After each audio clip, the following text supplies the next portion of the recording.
ರಾಷ್ಟ್ರದ ಸುರಕ್ಷತೆಗೆ ನರೇಂದ್ರ ಮೋದಿಜಿ ಬೇಕು. ಆರ್. ಅಶೋಕ್ ಅಭಿಮತ.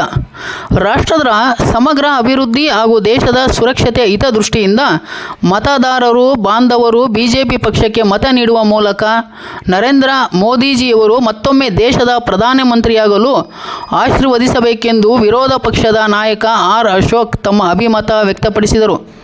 ಗದಗ ಜಿಲ್ಲೆಯ ರೋಣ ಪಟ್ಟಣದಲ್ಲಿ ಗದಗ ಹಾವೇರಿ ಲೋಕಸಭೆಯ ಚುನಾವಣೆಯ ಪ್ರಚಾರ ಸಭೆಯಲ್ಲಿ ಮಾತನಾಡಿದ ಆರ್. ಅಶೋಕ್, ರಾಜ್ಯದಲ್ಲಿ ಕಾಂಗ್ರೆಸ್ ಸರ್ಕಾರ ತೊಲಗದಿದ್ದಲ್ಲಿ ರಾಜ್ಯಕ್ಕೆ ಉಳಿಗಾಲವಿಲ್ಲ ಎಂದರು.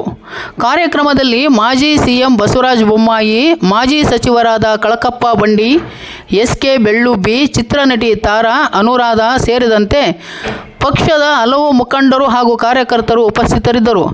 News bureau, Chandrashekhar Somannavar.